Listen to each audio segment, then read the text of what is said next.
The wind howled through the colony streets, whistling between the cold steel structures the Galactic Empire had erected as a monument to their dominance. Snow drifted lazily from the overcast sky, settling on the shoulders of patrol guards in pristine white armor. To the Empire, this planet was just another conquered world, a place to extract resources and remind its inhabitants of their place in the grand hierarchy. Humanity, in their eyes, was weak, primitive, a species barely worth mentioning beyond their usefulness as laborers or entertainment. At the heart of the colony's central square, a crowd of human civilians had been forced to gather. Imperial officers, their violet-hued skin glistening under the artificial lights, loomed over the assembly with the casual cruelty of rulers addressing lesser beings. The focal point of their amusement was a young girl, no older than 7, standing alone in the cold. She had been pulled from the crowd, her small frame barely visible beneath an oversized military-style jacket that didn't belong to her. The lead officer, an arrogant figure draped in ceremonial armor, tilted his head. "Do you understand the words I'm saying, little one?" His voice carried the heavy accent of an empire that had subjugated hundreds of worlds, a tone thick with condescension. "Or are human children as slow as their elders?" The girl didn't flinch. Her sharp green eyes locked onto him, her hands clenched into fists. She wasn't crying. That alone irritated the officer. He had expected fear. He had wanted it. "You seem unimpressed," the officer mused, glancing at his fellow soldiers. The guards chuckled, their rifles slung casually over their shoulders. "This colony belongs to us. Your people serve at our discretion. You should know your place." Still, the girl remained silent. The officer sneered and looked past her, scanning the crowd. "Who does she belong to?" No one answered. The humans knew better. Speaking out meant punishment. The officer smirked and knelt, lowering himself to the girl's eye level. "No mother." His grin widened. "I see. A lost child. Perhaps a little lesson in humility will make you more cooperative."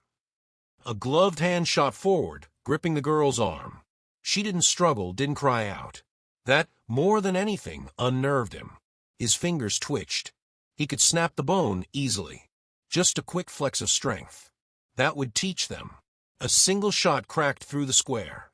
The officer's hand jerked back, a thin line of blood appearing across his wrist. Not deep enough to wound, but enough to burn. Enough to humiliate. Chaos erupted instantly.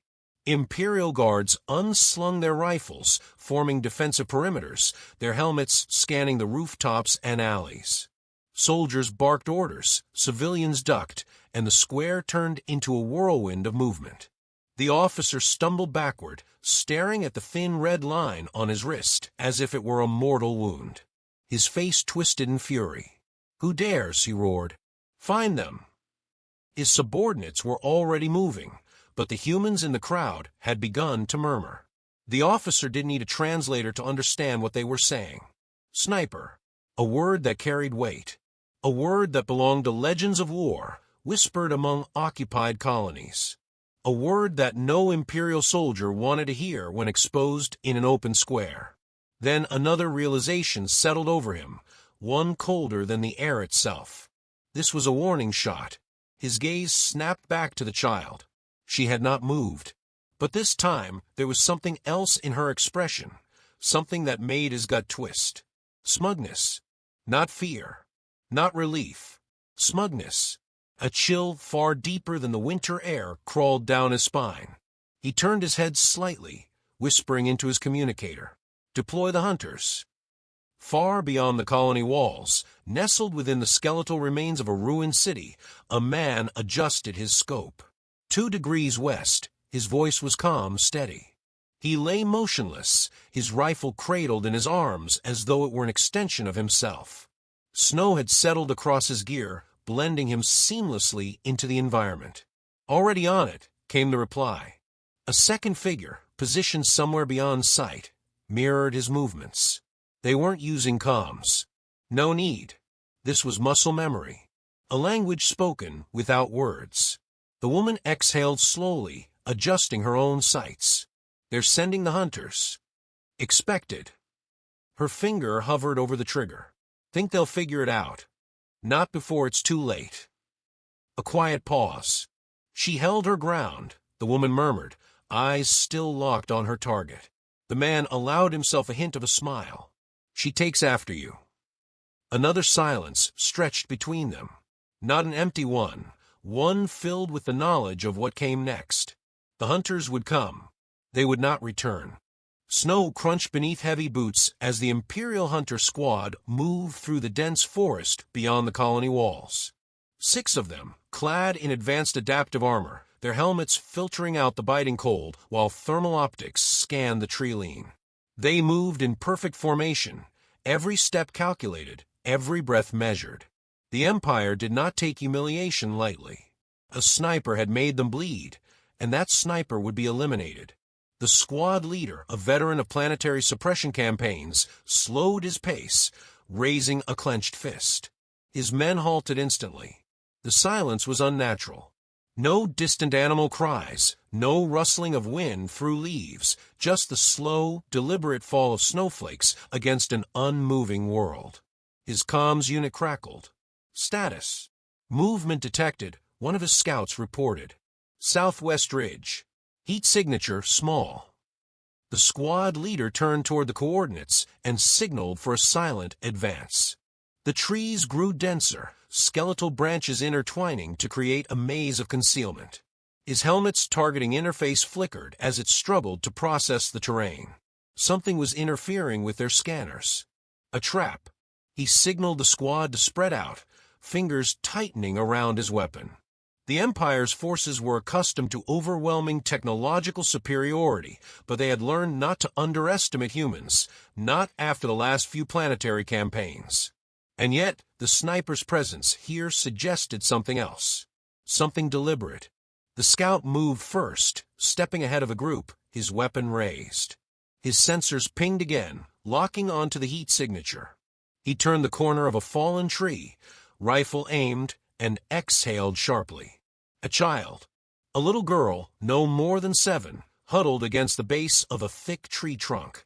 A fur-lined jacket swallowed her small frame, and her hands were clenched into fists, trembling from the cold.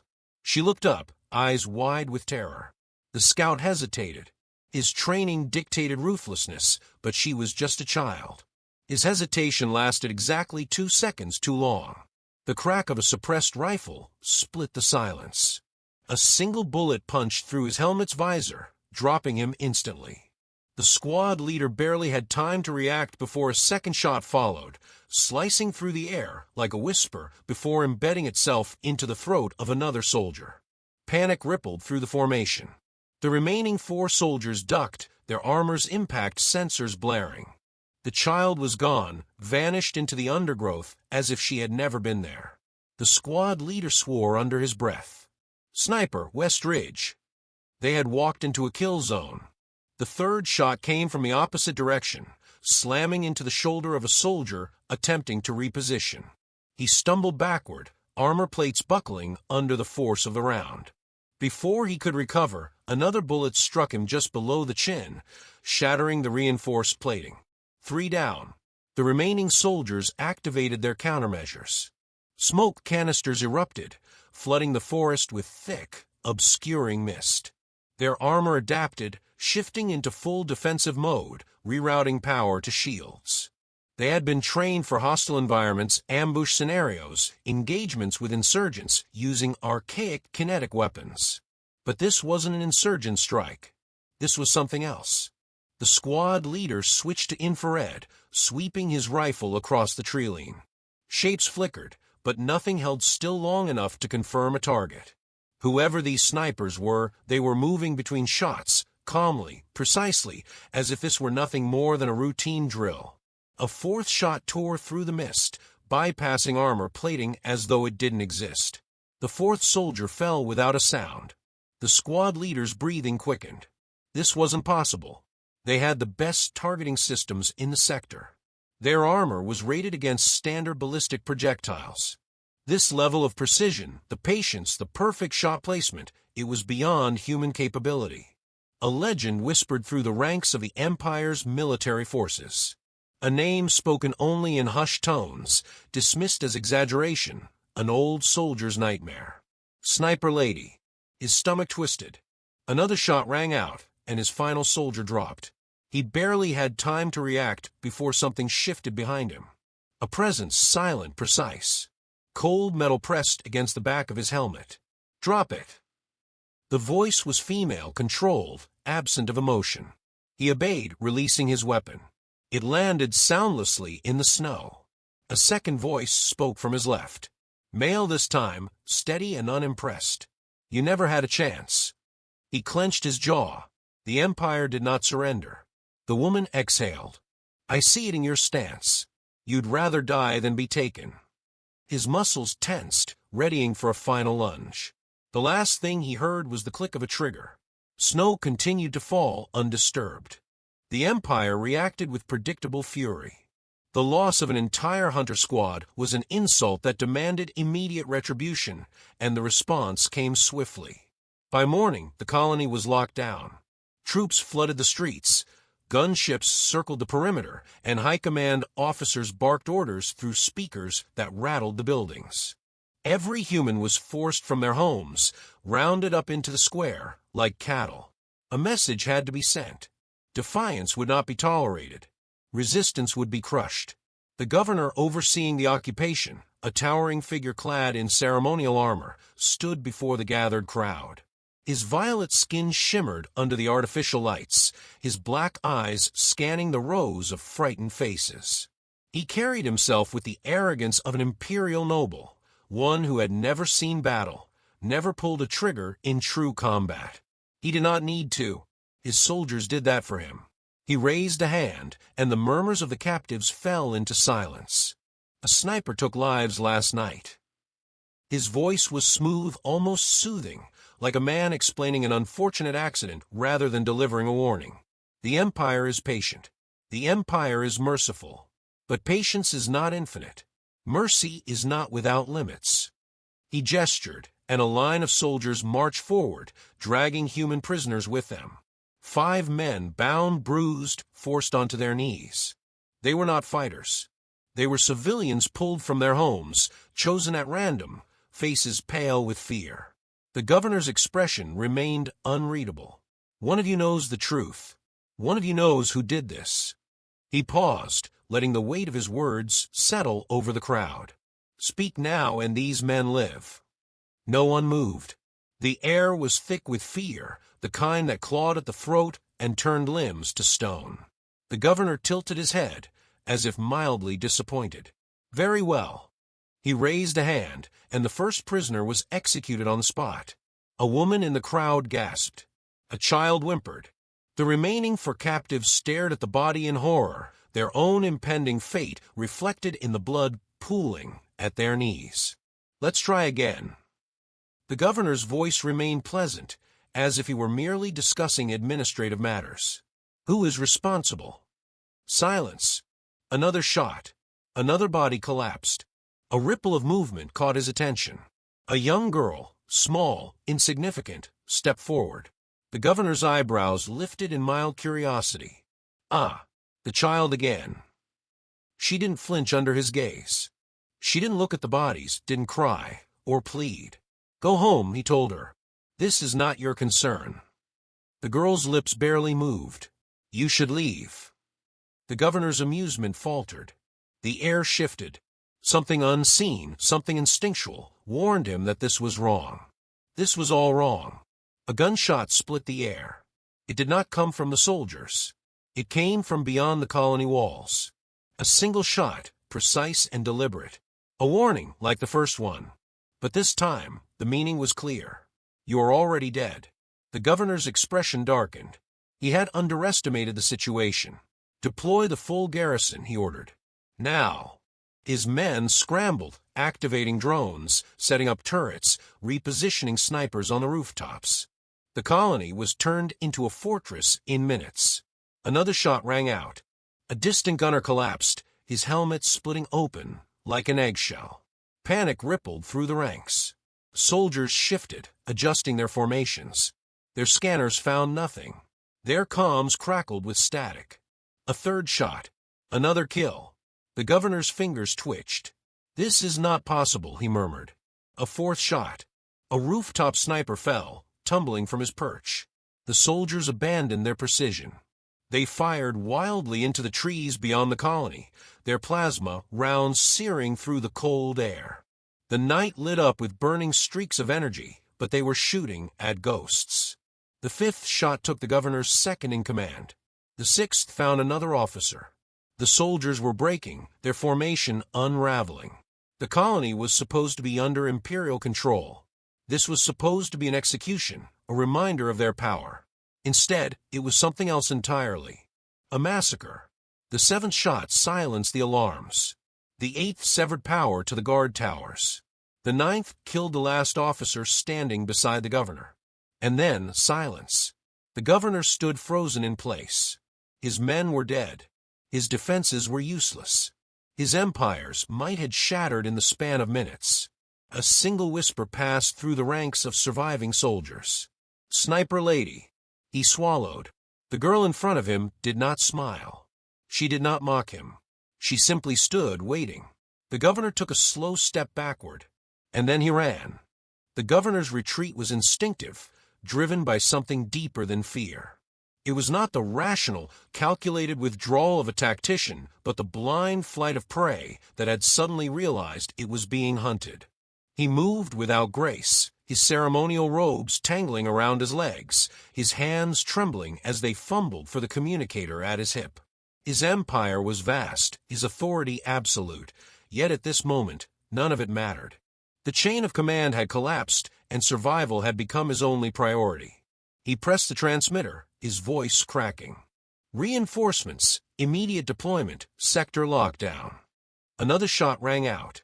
The device exploded in his hand, shredded by a bullet that had no business being that precise. He recoiled, staring at the ruined remains of his last hope for rescue. His breath came fast and shallow. He turned toward the surviving soldiers, what few remained of his once mighty force. Their discipline had crumbled. Their formations were gone. These were no longer warriors of the empire, but frightened men on the verge of breaking. He forced steel into his voice. "Stand your ground." But they would not.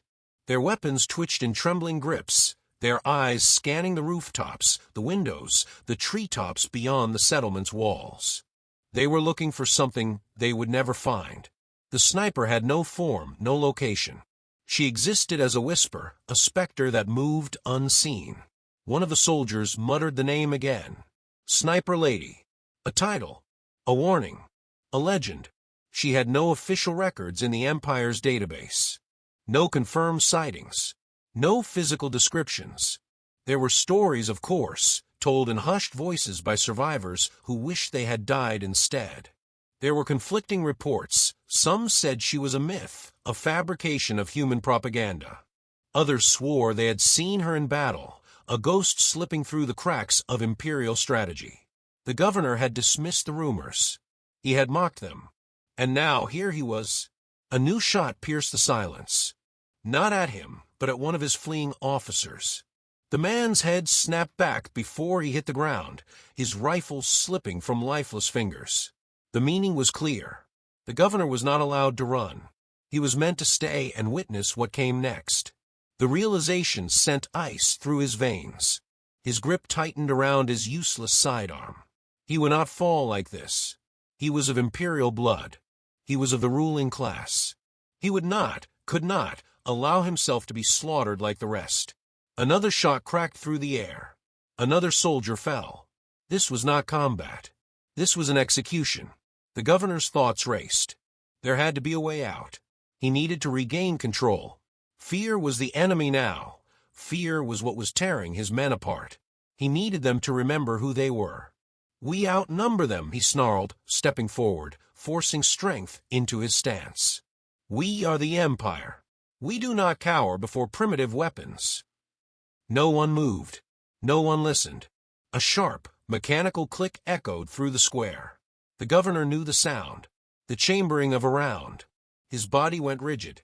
His mind screamed at him to move. But it was too late. She was here. Not a shadow in the distance. not an invisible ghost in the hills. She was here. Among them, a figure stepped into view. She did not wear the armor of an imperial soldier. She did not bear the insignia of any formal military. She was clad in practicality, a mix of rugged combat gear and tactical precision. Her movements were measured, effortless, as if she had done this 1,000 times before. The rifle in her hands was not one of the Empire's sleek plasma weapons. It was something older, heavier, something that did not rely on energy but on force, on powder, on the sheer brutality of physics. An outdated weapon by the Empire's standards, a relic of a bygone era.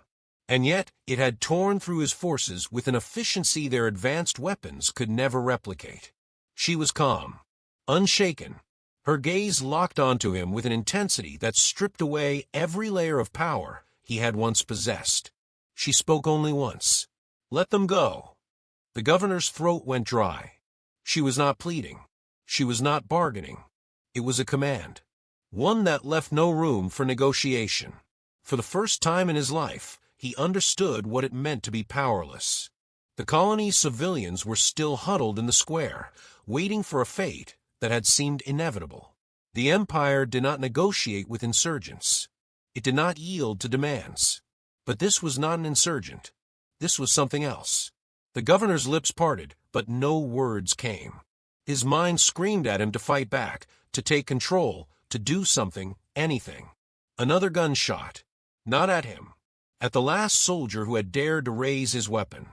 That was the final break. The remaining forces dropped their rifles. The colony was no longer under imperial rule. The governor's knees threatened to buckle. He had spent his life commanding legions, standing before entire fleets, dictating the course of entire planetary systems. And now he stood before a single woman who had dismantled everything he had built. A single woman who had made the Empire, in all its arrogance, bleed. The realization crushed him. She turned without another word. And the Empire, for the first time in its history, retreated.